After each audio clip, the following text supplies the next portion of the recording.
almururu amama almusalli, kupita mbele ya mwenye kuswali, ila harami almaki, lakini hii special kwenye sehemu ya haram ya Maka. Kuna kitu kinaitwa kukata swala, sawa kwamba mtu akisali hautakiwi kupita mbele yake. Ukipita unaambiwa unakata nini? Swala. Ukataji huo wanasheria wakatofautiana ya katika vipi, ukapatika makundi mawili. Kundi moja likafasiri kwamba inakatika, manake swala inabatilika kabisa swala yako. Wengine wakasema kukatika si kwamba yabatilika, swala inakuwa inakubalika, ila inakatika manake inapungua malipo. Unaweza tafsiri mbili Sasa hukumu hii ni kwenye haya misikiti mengine, si pale kwenye haram Maka. Pale pana hukumu yake, pale hakuna hii kitu ya kukatakata nini swala. Kama ushazoea huku kwenye misikiti yako ya kishamba shamba hii, mtu akipita mbele umpelekea mkono, usije mzuia mtu, utakuja kutia ngumi bure na hata utakuja kuonekana huyu mjinga atoka wapi. Si ushazoea huku kwako mpaka unaweka vibao hivyo, si ndio? Akipita mtu hapo shughuli, watumia hadithi ya Mtume sema akipita huyo shetani tia ngumi. Mpiga mtu haja kurejeshea, ene hakurejea ngumi, haja kupiga kichwa kabisa. Kijana sema ndoo, ukisha ndoo ndi akutoa meno, utajua wewe kaacha ushamba. Almururu amama almusalli, kupita mbele ya mwenye kuswali, fil harami almaki, lakini kwenye ile sehemu ya haram Maka. Anasema yajuzu, inafaa kabisa, an yusalli almusalli, kuswali mwenye kuswali, fil masjid alharami, katika msikiti mtukufu, wannasu yamuruna amamahu, na huku watu wapita mbele yake. Aweza kuswali na watu wanapita mbele yake, wala usiwe na habari. Nafaa kabisa. Tena rijalan wa nisa, haijalishi watapita mbele yako wanaume na wanawake, wakipita ni sawa tu, biduni karaha, tena pasi na makuruhu. Wa hadha min khasais almasjid alharam, na hii ni katika hususia. Katika hukumu kuna kitu khasu na kinyume chake nini? Amu. Sasa hili ni katika hususia ya Masjid al-Haram, ni sifa maalumu ambazo zapatikana kwenye msikiti hule tu, kwengine hiyo sifa hiyo haipo. Au kwa lugha nyingine, hiyo ofa ya kuswali watu wakapita mbele wa kupituka, ofa hiyo ni kwa msikiti hule tu, si misikiti mingine. Hadha min khasais al-Masjid al-Haram, ni katika hususia za msikiti mtukufu. Zaidi wa hayo, fa an Kathiri bin Kathiri ajua haje kutoka kwa Kathiri mtoto wa Kathiri, usio kasema mwingi mtoto wa mwingi jina hilo. Kutoka kwa Kathiri mtoto wa Kathiri bin al-Mutallabi, mtoto wa Mutallabi bin Wadaa, mtoto wa Wadaa, anasema amepokea an baadhi ahlihi, kutoka kwa baadhi ya watu wake, an jaddihi, tena wao wamepata kwa babu yake, annahu, kwamba babu yake, raa nabia, alimuona Mtume sallallahu alaihi wasallam yusalli, akiswali, bima yali, na mbele yake Bani Sahmi, wapo Bani Sahmi. Kamuona Mtume yusalli, akisali, raa nabia yusalli, kamuona Mtume anasali, bima yali, mbele wakiwepo Bani Sahmi, wako Banu Sahmi, wannasu yamuruna baina yadayhi, na watu wakipita mbele yake, walaisa bainahuma sutra, na ilikuwa hakuna mbele yao, hakuna sutra yote ya kusitiri, hakuna sutra. Sali Banu nani wako kule wanapita wakipita, hakuna sutra yote.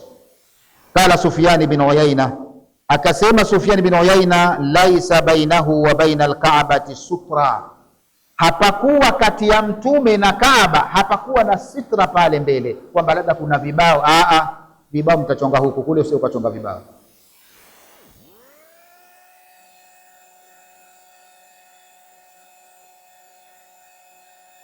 Hakukuwa na sutra. Hadithi rawahu Abu Daudi wa Nasai wa Ibn Majah, imepokewa na Abu Daudi na Imamu Nasai na Ibn Majah. Tawafu rijalu ma'a nisa, kutufu wanaume pamoja na wanawake. Tawafu rijalu ma'a nisa, kutufu wanaume pamoja na wanawake.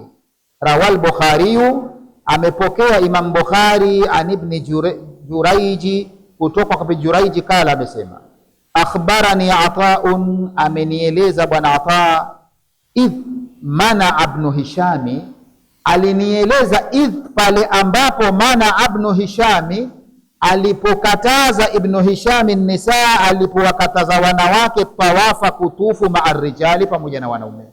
Ibn Hishami aliwakataza wanawake wasitufu na wanaume. Sasa akanisimulia hiyo kesi. Kala, akasema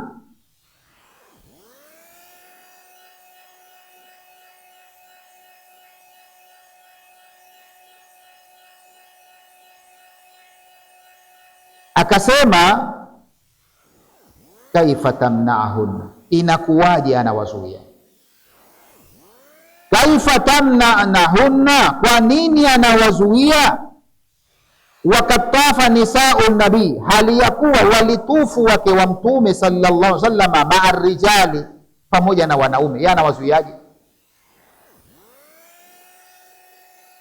Kala, akasema kultu, nikauliza, unasema kwamba wake wa Mtume walitufu pamoja na wanaume, abada alhijabi am qabla? Tendo hili lilifanyika baada ya amri ya hijabu imeshakuja au kabla ya hijabu? Jamani, kuna hijabu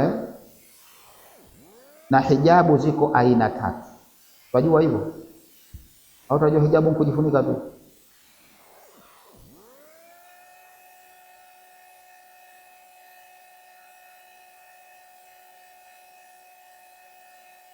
Mwanzo, kabla ya kuja amri ya kujifunika wanawake, kabla ya kushuka zile aya qul lilmu'minina qul liazwajika wa banatika wa nisa'il mu'minina yudinina alayhinna min jalabibihin. Hiyo kabla ya kuja hii aya watu walikuwa wavaa kawaida. Tupo kwa wengine wavaa uchi. Elewana? Kwa hiyo auliza huyu, hii na hijabu nimesema ziko aina ngapi? Tatu. Kuna hijabu ammatun lilmuslimin, kuna hijabu inahusu Waislamu wote, kike kiume. Hijab maana yake ni kujizuia, ni tafsiri ya hijabu, kujikinga. Kwa kuna hijabu ambayo inawahusu Waislamu wote, kike kiume, nayo ni ile ya kujikinga na maasi. Elewana? wa qul lilmu'minina yaghuddu min absarihim yahfadhu furujahum, sawa. Alafu ikaja qul lilmu'minati vile vile yaghudduna min absarihinna wa yahfadhna furujahunna wa la yubdina zinatahunna. Kwa pamoja Kwa hiyo hijabu maana yake ni kujikinga. Kuna hijabu ambayo ni amu kwa Waislamu wote. Hijabu hii ni ile ya kujizuia na mambo yaliyokatazwa. Lakini kuna hijabu ambayo amatun linisa'il mu'minina, inawahusu wanawake wote wa Kiislamu. Inahusu nani? Wanawake wa Kiislamu. Ndio ile Allah aliyosema kumwambia Mtume, qul li azwajika wa banatika wa nisa'il mu'minin, sema waambie wake zako, waambie mabinti zako, waambie na wanawake wote wa Islamu. Waambie nini? Yudinina alaihinna min jalabibihinna, wavae baibui zao. Hii ni wanawake wote, sawa Tena ikenda kule waliyadhribna bi khumrihinna, wajipige na khumri, shungi zao, wajipige na shungi zao. Hii ni hijabu ya wanawake wote, baibui na nini na shungi. Kuna hijabu ya tatu, khasum bi nisa'i nabii sallallahu alaihi wasallam. Hii inawahusu wake wa Mtume tu, wala wanawake wengine hawaingii kwenye hili. Waelewana? Nayo ni hijabu ya kutokuonekanwa mpaka uso na si uso tu, mpaka ile figa yake na mabaibu yake hatakiwi kuonekana. Hii ni kwa wake wa Mtume, pale aliposema Allah, wa idha sa'altumuhunna fas'aluhunna min wara'i hijabi, au kama qala Allah, utakapozungumza na wake wa Mtume kuwauliza jambo, waulize wakiwa nyuma ya hijabu. Manake wenyewe wana hijabu na hijabu nyingine mbele, wawe nyuma ya pazia, usikie sauti, wao usione hata miili, hata kama wamejisitiri. Taelewana? Kuna baadhi yetu wachukua hijabu hii tukalazimisha wanawake wengine. Tupo baadhi yetu wasomi ambao tumeona tumesoma sana, hata darasani kwake akwambia haramu kusomesha mbele ya wanawake unawaona. Kwenye nini? Eka pazia, eka ukuta, akusomea aya ndio hiyo, na aya ipo kweli, wa idha sa'altumuhunna mataa fas'aluhunna min wara'i hijabi. Hii ni kwa nani? Wake wa Mtume sallallahu alaihi wasallam. Na ndiyo maana hata Mtume sallallahu alaihi wasallam alipokuwa akienda na wake zake vitani, walikuwa wale wanawake wanajengewa nini? Kwenye vijumba, kwenye haudaj. Mpaka katika ile kesi ya mama Aisha kusingiziwa zinaa, kwa nini? Kwenye haudaj huko, kwenye kijumba chake, na majuba yake na manini yake na manikabu yake, lakini pia yumo ndani ya kijumba, hatakiwi kuonekana. Hii ni hijabu ya wake nani? Wa Mtume. Sasa ndio auliza, wewe ulimuona Mtume, wake wa Mtume wakitufu pamoja na wanaume, ilikuwa kabla ya hii amri ya hijabu haijashuka au baada ya kuwa amri hii ishashuka? Takapo tuko pamoja. Na ndio maana yule katika siku ile mama Aisha alipokimbiwa kwenye ile vita mpaka akasingiziwa kufanya zina na yule jamaa, yule sahaba alimuona mama Aisha. Baada ya mama Aisha kesha na msafara, alipunguza ile hijabu yake kwenye nikabu yake, akatoa akalala kwenye atizama rehema ya Mungu. Alipotokea akamuona, alipomuona na akaonekana kashusha nini yake. Lakini yule sahaba alimjua fulani, kwa sababu alikuwa anamjua, aliwahi kumuona toke ya hijabu bado, akajua fulani, akajua mama yangu leo kaachwa njiani. Yalikuwa hamjui, asingemjua kuwa fulani. Kisha umkute tu mwanangu kapiga mpaka wamjua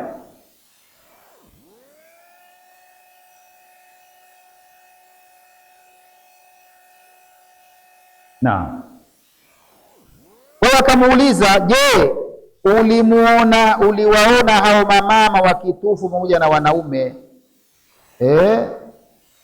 baada ya hijabu au?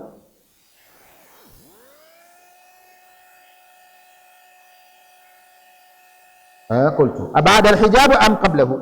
Qala, akasema ila amri, sema na hapa jamaa, laqad ra'aituhu ba'da alhijab, nimewaona baada ya amri ya hijabu tayari ishashuka, lakini pale pana hukumu yake nyingine. Manake upo kama vile unavyoona kwamba huku watakiwa wanawake na wanaume wawe mbalimbali, pale hiyo hukumu haipo, watazunguruka tu pamoja bwana. Ila hawatazunguruka ndio wapigane kumbo hivi, zunguruka, watapita, atajitenga, lakini wanapita pamoja tu. Kama tulivyoona misikiti mingine kuna mambo ya kukata sala, pale hakuna, basi hukumu pale iko nyingine, pale wanaweza kukutufu pamoja.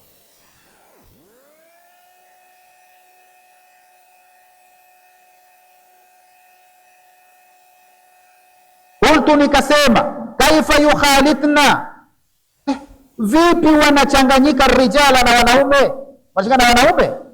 Ala, akasema lam yakun yukhalitna rijal, hawakuwa wakichanganyika na wanaume lakini watufu pamoja tu. Kanat Aisha, alikuwa mama Aisha radhiallahu anha, tatufu hujra, akitufu pembeni. Hujra ni pembeni huko, hachanganyiki na wanaume, lakini ndio pamoja pembeni.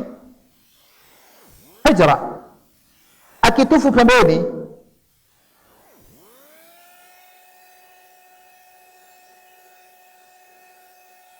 Min arrijal, yani hijratan min arrijal, yani pembeni kabisa, alikuwa anajiepusha na wanaume.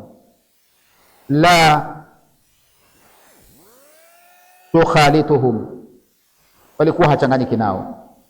Fakalat imraatu, akasema mwanamke mmoja kumwambia mama Aisha, intaliki mama, hebu tuondoke, nastalimu, tukaguse ile rukuni al-aswadi, ya ummal mu'minina, ewe mama mu'minin, tuondoke tukaguse ile nguzo.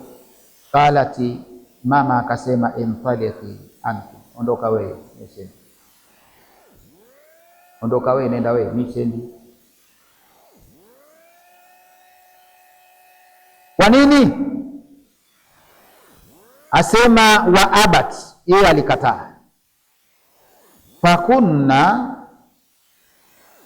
yakhrujuna, walikuwa wanawake wanatoka wakitaka kwenda kugusa hizo kina Hajar al-Aswadi, mutanakirati, wanatoka kwa kujificha billaili, usiku. Kuna wanakutufu wajua pale atapata mambo yamepungua, hakuna vurugu, wanaume shaondoka ndio wanakwenda kutufu, wanagusa na Hajar al-Aswadi. Mutanakirati billaili, wakijificha usiku. Fayatufna ma'a rijali, wakitufu na wanaume pale, na kwa hawaonekani usiku. Walakinnahunna kunna, lakini wao walikuwa idha dakhalna albaita, wanapoingia kwenye baiti llahi harami, wakiona kuna wanaume, kumna, wanasimama kwanza, hatta yadkhulna, mpaka waingie.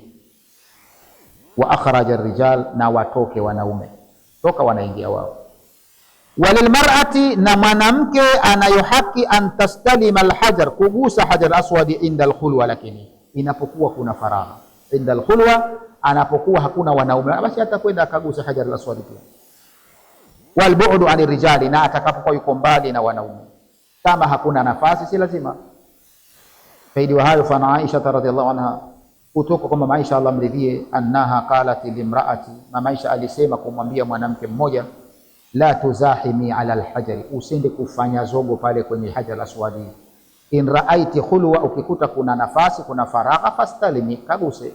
Wa in raaiti zahama, ukikuta kuna msongamano, basi huna haja kwenda kupigana na wanaume. Fakabiri, kaa huku kutoa takbira, wa halili, toa tahlili. Idha hadhaita bihi, pale utakapokuwa hadhaita bihi, utakapokuwa sawa sawa na ile hajar. Wala tuudhi ahada, usende pale ukenda ukaudhi watu.